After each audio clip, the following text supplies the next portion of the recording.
नमस्कार। आज हम जिस स्रोत सामग्री की गहराई में जा रहे हैं वो है संदीप माहेश्वरी का एक प्रवचन अष्टावक्र गीता पर।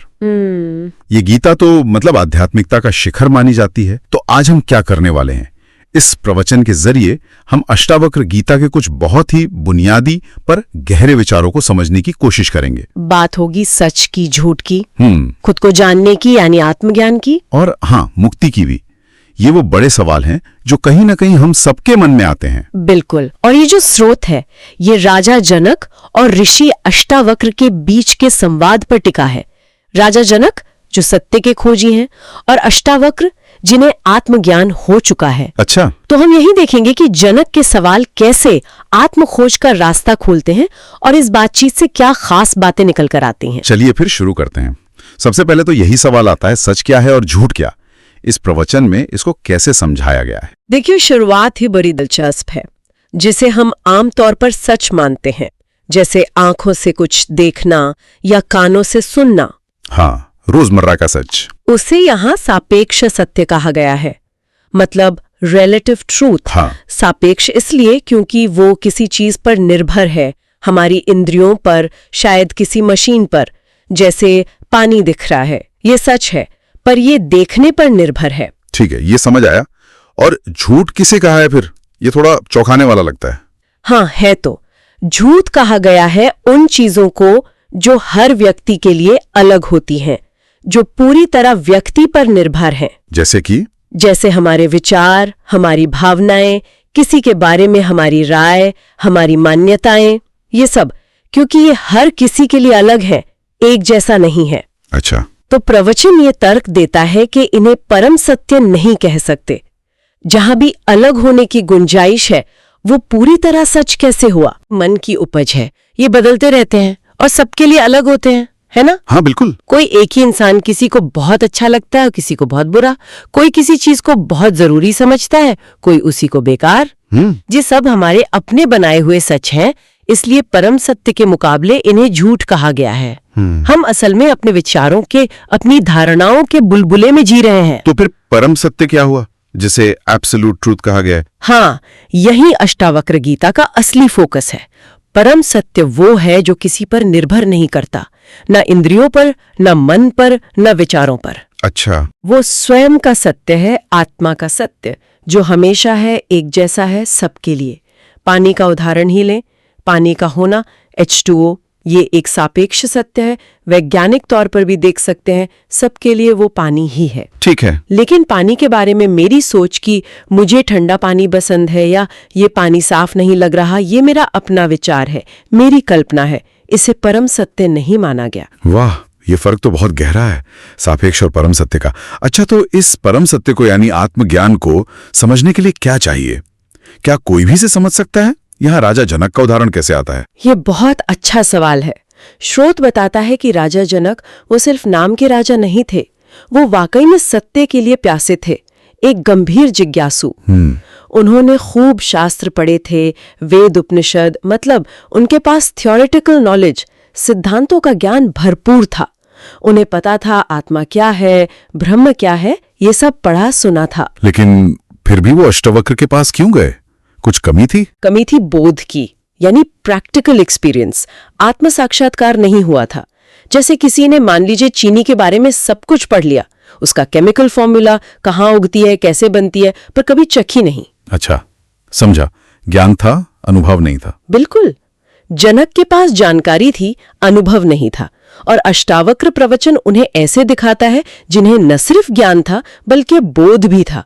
वो उस सत्य को जी रहे थे जिसे जनक जानना चाहते थे। ये ज्ञान और बोध का फर्क तो बहुत जरूरी है। तो क्या जनक जैसे पढ़े लिखे और जिज्ञासु होना ही काफी है इस बोध के लिए, या कुछ और भी चाहिए? यहाँ एक और बहुत महत्वपूर्ण बात आती है, पात्रता, या कह लीजिए तैयारी, रेडीनेस। प्रवचन इस पर काफी जोर देता है। पात्रता मतलब ये कि इस गहरे ज्ञान को समझने और अनुभव करने के लिए एक खास तरह की मानसिक परिपक्वता, एक मैच्योरिटी चाहिए। जो इंसान बहुत ज्यादा दुनियावी इच्छाओं में, सुख भोग में, डर में, आलस में फंसा है, जिसके मन में बहुत शोर शराबा है, हाँ, वो शायद सुनकर भी समझ नहीं पाएगा या फिर गलत समझ लेगा। तो जनक तैयार कैसे थे? वो तो राजा थे, उनके पास तो सब कुछ था, सुख, इच्छाएं, जिम्मेदारियां। ये थोड़े कंफ्यूजिंग है। बिल्कुल, और यही समझने वाली बात है। जनक की तैयारी का मतलब ये नहीं था कि उन्होंने राजपाट छोड़ दिया था, नहीं, वो राजा थे, अपनी जिम्मेदारियां भी निभा रहे थे। तो फिर उनकी तैयारी थी उनकी गहरी प्यास, उनकी ये समझ कि दुनिया की चीजों में, सुखों में वो परम शांति व असली जवाब नहीं है। जीवन के अनुभवों ने उन्हें शायद इस मोड़ पर ला दिया था कि अब उन्हें बस सत्य ही जानना था। आत्मज्ञान उनकी टॉप प्रायोरिटी बन गया था। अच्छा, मतलब सबसे ऊपर आत्मज्ञान को रखना। हाँ, इसीलिए जब उन्हें अष्टावक्र जैसे सही गुरु मिले तो ज्ञान तुरंत क्लिक कर गया, फलित हो गया। मतलब तैयारी का असली मतलब अपनी प्राथमिकता तय करना है, ये जानना कि जीवन में सबसे जरूरी क्या है, जंगल भागना नहीं। एकदम सही कहा आपने। तैयारी मतलब ये पक्का इरादा कि खुद के सच को जानने से ज्यादा जरूरी कुछ नहीं है, बाकी सब ठीक है, पर वो बाद में आता है। जब ये क्लैरिटी होती है तब इंसान इस ज्ञान के लिए तैयार होता है, रिसेप्टिव बनता है। तो जनक तैयार थे। अब आते हैं उन 3 सवालों पर जो उन्होंने अष्टावक्र से पूछे। कहा गया है कि ये सवाल ही बता देते हैं कि पूछने वाला किस स्तर पर है। पहला सवाल क्या था? पहला सवाल बहुत सीधा और गहरा था। उन्होंने पूछा, हे गुरुदेव, सच्चे ज्ञान की प्राप्ति का सरल उपाय क्या है? सच्चा ज्ञान और सरल उपाय। हाँ, इन शब्दों पर ध्यान दीजिए। सच्चा ज्ञान मतलब साफ है कि वो दुनियावी ज्ञान, इंफॉर्मेशन की बात नहीं कर रहे हैं, वो आत्मज्ञान की बात कर रहे हैं, खुद को जानने की। प्रवचन में भी कहा है कि अपने आप को जानना ही सच्चा ज्ञान है, बाकी सब जानकारी है अनात्म ज्ञान। और सरल उपाय ये क्यों मांगा? ये उनकी अर्जेंसी दिखाता है कि अब उन्हें और थ्योरी नहीं चाहिए और लंबे चौड़े रास्ते कर्मकांड नहीं, उन्हें सीधा प्रैक्टिकल तरीका चाहिए, तुरंत। जैसे कोई कहे, भाई मुझे चीनी के बारे में भाषण नहीं सुनना, मुझे चखना है, बताओ कैसे चखूं। हाँ, बिल्कुल सीधे पॉइंट पर आना चाहते थे। हाँ, सबसे सीधा, सबसे कारगर तरीका। ये उनकी गंभीरता दिखाता है। बिल्कुल, ये सवाल उनकी अर्जेंसी और फोकस को साफ दिखाता है। अच्छा, दूसरा सवाल मुक्ति के बारे में था। मुक्ति के साधन कौन से हैं, इसका क्या मतलब समझाया गया है? ये सवाल पूछना ही अपने आप में बड़ी बात है। ये दिखाता है कि राजा जनक को ये एहसास था, ये पता था कि वो बंधन में है, वो फ्री नहीं है। अब सवाल है बंधन किस चीज का? प्रवचन बहुत सुंदर तरीके से बताता है कि बंधन किसी बाहरी चीज का नहीं है, किसी इंसान का, किसी हालात का नहीं। तो फिर बंधन है हमारी अपनी गलत समझ का। Wrong understanding. Wrong understanding. कैसी गलत समझ? खुद को वो मान लेना जो हम असल में नहीं है, बस यही बंधन है। प्रवचन में एक चिड़िया का उदाहरण दिया है। सोचिए, एक पक्षी है जो उड़ सकता है, लेकिन उसे बचपन से यकीन दिला दिया गया कि वो एक कीड़ा है जो सिर्फ रेंग सकता है। अच्छा, अब वो पक्षी है पर जी रहा है कीड़े की तरह, रेंग रहा है। ये जो उसकी गलतफहमी है ना कि मैं कीड़ा हूं, यही उसका बंधन है। तो मुक्ति क्या होगी? बस इस गलतफहमी का मिट जाना, ये एहसास हो जाना कि अरे मैं तो पक्षी हूं, मैं तो उड़ सकता हूं, बस। वाह, मतलब मुक्ति कहीं बाहर से नहीं लानी है, कोई ताला नहीं खोलना, बस अपनी सोच, अपनी समझ बदलनी है। ये तो बहुत पावरफुल है ना? मुक्ति एक तरह की मानसिक क्रांति है, वैचारिक। ये समझ लेना कि हम ये शरीर नहीं है, ये मन नहीं है, हम वो आत्मा है जो हमेशा से मुक्त है, फ्री है। इसी में वो भवसागर वाली बात भी आती है। दुनिया को, इस जीवन के उतार चढ़ाव को भवसागर कहा गया है। तो जनक पूछ रहे हैं कि इस भवसागर से, इस गलत समझ के जाल से पार कैसे उतरें। ये समझ में आया। ज्ञान और मुक्ति की बात के बाद तीसरा सवाल उस चीज पर है जो शायद हम सबको सबसे ज्यादा परेशान करती है, आसक्ति, अटैचमेंट। उन्होंने पूछा, आसक्तियों को कैसे त्याग सकते हैं? यहां आसक्ति का क्या मतलब बताया गया है? ये भी बहुत ही प्रैक्टिकल और जरूरी सवाल है। प्रवचन ये साफ करता है कि यहाँ आसक्ति का मतलब चीजों या लोगों से फिजिकल जुड़ाव या जरूरत से नहीं है। भाई हवा, पानी, भोजन, इनसे तो हम जुड़े ही हैं, इनके बिना कैसे जिएंगे? वो तो है। यहाँ आसक्ति का गहरा मतलब है साधन को ही साध्य मान लेना, मीन्स को ही एंड बना लेना। साधन को साध्य, कोई उदाहरण? बिल्कुल, जैसे पैसा। पैसा जीने के लिए, जरूरतें पूरी करने के लिए एक साधन है, एक टूल है। सही बात है। लेकिन अगर कोई पैसे को ही जिंदगी का आखिरी मकसद बना ले, बस पैसा पैसा पैसा, उसी के लिए जिए, उसी के लिए मरे, तो ये आसक्ति है। खाना, शरीर चलाने के लिए जरूरी है, एक साधन है, पर अगर कोई सिर्फ खाने के लिए ही जिए, हर वक्त स्वाद में ही डूबा रहे, तो ये आसक्ति है। अच्छा, समझ रहा हूं। गाड़ी कहीं आने जाने का साधन है, लेकिन अगर गाड़ी ही किसी की पहचान बन जाए, सब कुछ बन जाए, तो ये आसक्ति है। हम साधन को पकड़कर बैठ जाते हैं और असली मंजिल, असली मकसद भूल जाते हैं। तो फिर त्याग का मतलब क्या हुआ? क्या इन सब चीजों को छोड़ देना? पैसा, खाना, गाड़ी? नहीं नहीं, बिल्कुल नहीं। प्रवचन कहता है त्याग का मतलब छोड़ना नहीं है। त्याग का मतलब है चीजों को उनकी सही जगह पर रखना, उनकी असलियत को समझना, उनकी प्रायोरिटी तय करना। सही जगह पर रखना। हाँ, आगे अष्टावक्र जनक से कहते हैं कि विषयों को विष के समान त्यागो। विषयों को विष के समान? इसका क्या मतलब? क्या देखना, सुनना, खाना पीना सब जहर है? ये तो बड़ा अजीब है। नहीं नहीं, जहर का मतलब नेगेटिव नहीं है यहाँ विष का मतलब है सावधानी, अलर्टनेस। अच्छा, कैसे? प्रवचन इसकी व्याख्या करता है कि जो इंद्रियों के विषय है, रूप, रस, गंध, स्पर्श, शब्द, इन्हें फिजिकली त्यागना तो नामुमकिन है। जिएंगे कैसे? विष की तरह समझने का मतलब है कि इनका इस्तेमाल उतना ही करो जितनी जरूरत है, जरूरत से ज्यादा नहीं। जैसे दवाई होती तो वो भी एक तरह का केमिकल, जहरी है, पर हम उसे जरूरत के हिसाब से लेते हैं। ठीक होने के लिए, पेट भरने के लिए दवाई नहीं खाते ना। हाँ, सही बात है। बस वैसे ही दुनिया की चीजों का इस्तेमाल करो जरूरत के लिए, लेकिन उन्हें जीवन का परम लक्ष्य मत बनाओ। उन्हें आत्मज्ञान से ज्यादा अहमियत न देना, यही असली त्याग है। चीजों को यूज करो पर उनके गुलाम मत बनो। ये त्याग की व्याख्या तो बहुत प्रैक्टिकल और गहरी है। छोड़ना नहीं, सही जगह पर रखना। अच्छा, तो इन तीनों सवालों और उनके जवाबों के निचोड़ से जीवन का परम लक्ष्य क्या निकल कर आता है इस प्रवचन के अनुसार? आत्मज्ञान, स्वयं को जानना, अपने असली स्वरूप को पहचानना, यही मानव जीवन की सबसे ऊंची संभावना है, सबसे बड़ा मकसद है। सबसे ऊंचा मकसद। हाँ, प्रवचन में कहा गया है जैसे एक हवाई जहाज का अल्टीमेट पर्पस उड़ना है, वैसे ही मनुष्य के रूप में जन्म लेने का सबसे ऊंचा मकसद खुद को जानना।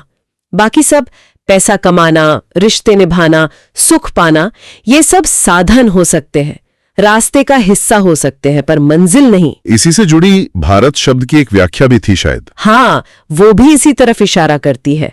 भा का अर्थ बताया गया सत्य, प्रकाश, ज्ञान, यानी आत्मज्ञान, और रत मतलब उसमें रमा हुआ, लगा हुआ, डूबा हुआ। अच्छा, तो भारत भूमि या भारतीय वो है जिसका जीवन ही सत्य की खोज के लिए है, जिसका परम लक्ष्य आत्मज्ञान है। जब ये सबसे ऊंचा लक्ष्य साफ हो जाता है ना, तो दुनिया की बाकी चीजें अपने आप सही जगह पे आ जाती हैं। फिर उनका समझदारी से इस्तेमाल होता है, उनमें आसक्ति नहीं रहती, क्योंकि पता होता है कि ये सब साधन है, साध्य तो कुछ और है। लेकिन अक्सर होता तो यही है कि हम दुनियावी लक्ष्यों में ही खो जाते हैं। स्रोत में से लेके कोई चेतावनी भी है? बिल्कुल है, और बहुत साफ चेतावनी है। प्रवचन कहता है कि सांसारिक लक्ष्यों को, खासकर सिर्फ सुख को, प्लेजर को ही जीवन का अंतिम उद्देश्य मान लेना एक बहुत बड़ा जाल है, ट्रैप है। जाल? हाँ, इसे समझाने के लिए वो लैब वाले चूहों का एक्सपेरिमेंट बताया गया है। हाँ, वो क्या था, जरा बताइए। एक प्रयोग में चूहों के दिमाग में इलेक्ट्रोड लगाए गए, उनके प्लेजर सेंटर से जोड़े गए और उन्हें एक लीवर दिया गया, जिसे दबाने से वो प्लेजर सेंटर एक्टिवेट होता था, उन्हें मजा आता था। अच्छा, फिर क्या हुआ? नतीजा ये हुआ कि वो चूहे खाना पीना, आराम, सोना सब भूल गए। वो बस वो लीवर दबाते रहे जब तक कि वो पूरी तरह थक कर या भूख प्यास से मर नहीं गए। अरे बाप रे, ये तो बहुत डरावना है तो। और ये उदाहरण हमें सोचने पर मजबूर करता है। प्रवचन कहता है कि प्लेजर, सुख, ये जीवन का लक्ष्य नहीं है। ये रास्ते में मिल सकता है, ठीक है, लेकिन अगर इसी को मंजिल मान लिया तो वो चूहे वाला हाल हो सकता है। ये एक जाल बन सकता है। जीवन का असली लक्ष्य तो स्वयं को जानना है, जिसे अमृत कहा गया है। और सांसारिक विषय अगर जरूरत से ज्यादा भोगे जाएं या उन्हीं को सब कुछ मान लिया जाए तो वो विष की तरह है। वो हमें असली लक्ष्य से भटकाते हैं और आखिर में दुख ही देते हैं। ये चूहे वाला उदाहरण तो आज के समय में बहुत ज्यादा रिलेटेबल लगता है, जहां हर तरफ इंस्टेंट ग्रेटिफिकेशन है, तुरंत सुख या मनोरंजन के इतने ऑप्शंस हैं, सोशल मीडिया, शॉपिंग, खाना। मतलब स्रोत हमें सावधान कर रहा है कि कहीं हम भी तो वो लीवर दबाने वाले चूहे तो नहीं बन रहे। बिल्कुल सही। ये हजारों साल पुराना ज्ञान आज भी उतना ही बल्कि शायद ज्यादा प्रासंगिक है। ये हमें रुककर सोचने को कहता है कि भाई हम जी किस लिए रहे हैं?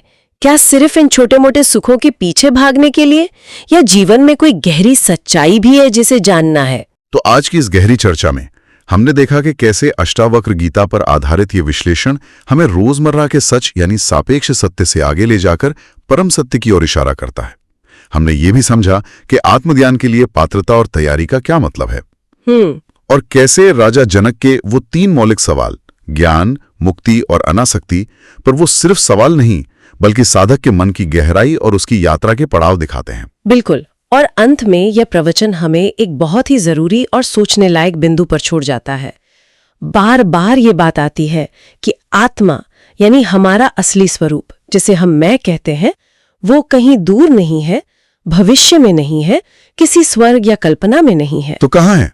वो यही है, अभी है, इसी पल में, हमारी इंद्रियों के अनुभवों से, हमारे विचारों की पकड़ से भी परे, पर उनसे भी ज्यादा असली। अष्टावक्र जनक से कहते हैं, आप कहाँ हो? यहीं हो। कब हो? अभी हो। तो अगर ऐसा है, अगर हमारा असली स्वरूप हमेशा यहीं और अभी मौजूद है,